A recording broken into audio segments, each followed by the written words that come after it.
Hi everybody, in this video I'm going to talk about my number 4 to number 5 jungle carbine conversion.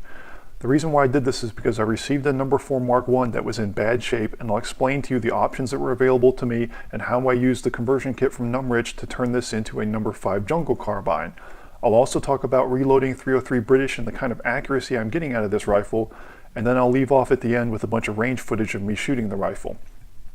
Now I have a number 4 Mk1 Canadian long branch, as you can see up here. I also have another video about that rifle. There's plenty of other videos made about the history of the number 4 and the number 5 rifles, so I'm not going to go into all that here, but the basic case is that the British wanted to make a shorter carbine version, and so they made lightning cuts in the receiver to make it lighter. They made a lighter, thinner barrel profile and a little bit shorter. In the end, nobody really liked what they ended up with, and they dropped it after a few years, going on to the L1A1, I believe. This rifle will never really have any collector's value because it'll always be a conversion kit, but it was just an easy way for me to salvage a number 4 that I had gotten that was in sad shape.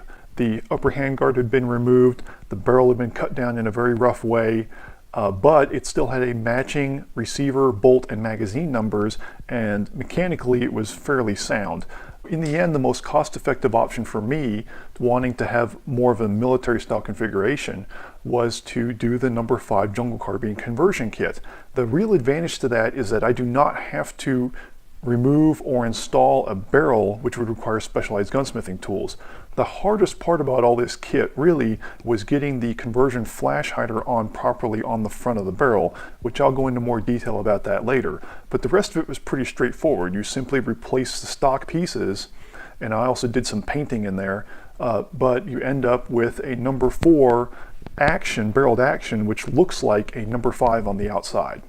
The important part is finding the proper barrel profile on your original number 4 barrel where the conversion flash hider will match up. The inner diameter of the conversion flash hider has to match the outer diameter of the number 4 barrel in order for them to fit together.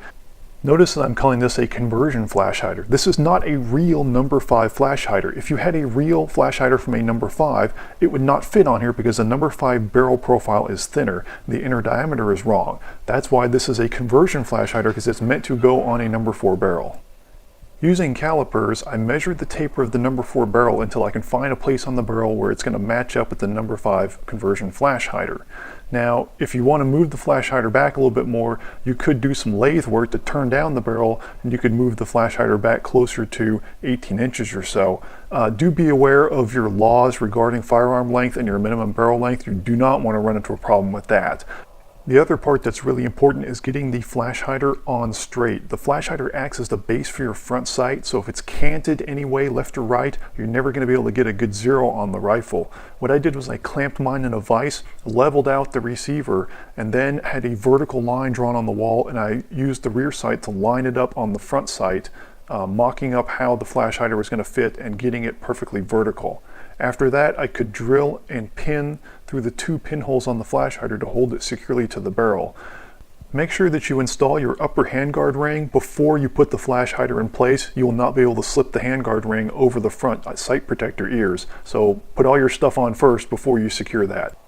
Once you get the flash hider in place, your next problem is going to be the front sight. Numrich gives you a front sight to go with this, but it doesn't fit tightly in the dovetail to begin with. It has a slot cut into the bottom of the front sight, and what I had to do was turn it over, set it on the edge of a vise, and then hit it with a chisel to spread the legs of the front sight so that the legs of the front sight would grab tightly on the dovetail. Even with that, with the sight being spread out to grab the dovetail, it was still kind of a loose fit, and I was afraid it was wandering when I was firing the rifle. I had to fill it in with some Loctite or maybe epoxy. You may have to take more drastic measures, but the fit of the front sight into the dovetail seems to be a common problem with these. Once you're done with the flash hider and front sight, that's the hardest part really. The rest of it is just replacing the wood pieces. The rear buttstock's pretty easy. You just take out your existing rear buttstock and use the same bolt to put in the new buttstock. In my case, I had to do some fitting to the wood. The wood didn't fit exactly into the receiver, back of the receiver, so a little bit of trimming on that, and then it went in. The forestock and handguard, I also had to do some trimming because they were contacting the barrel. On the number 5, you want the barrel to be completely free floated from the receiver forward, and so on the forestock I had to shim where the front action screw was, and then I had to trim out the channel where the barrel would go so that it wouldn't make any contact. So even though you've got this front band clamping the upper handguard to the forestock, the barrel does not touch any of the wood in there. It is completely free floated inside. I had to do that in order to get good accuracy. When I first put the kit together, the barrel was making contact with the forestock and I couldn't get the rifle zeroed in. So I had to go back, make it free floated. Now I'm good to go.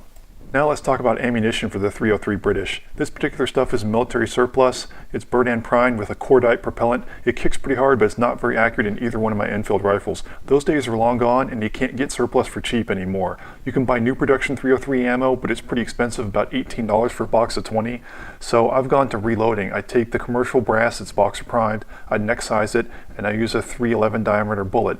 This particular bullet is a Hornady flex tip with a flat base. Because the longest range I shoot at is only 200 yards, I don't need the ballistics coefficient of a boat tail bullet. I use a flat base bullet because it helps a lot better. I found in a lot of my military surplus rifles, the flat base gives me more bearing surface. For whatever reason, it's just a lot more accurate. A few final thoughts before I leave you to the range footage. I think overall the project turned out pretty good. The dark gray paint especially gives it almost like a parkerized look. I'm really glad the way that turned out. The wood turned out to be a good color grain. The proportions of the rifle are just about right. I think that turned out pretty good. And in the end, I'm happy with the accuracy that I got. There are a lot of things that could have gone wrong, but luckily everything went smoothly. This video is not meant to be a tutorial or a how-to detailing every step of the way, because if the video gets too long, everybody complains about how it's too long. So in the end, it's just a summary of what I did, showing you the pictures and the results. All right, I'll leave you to the range footage and you can take it from there. Be safe out there.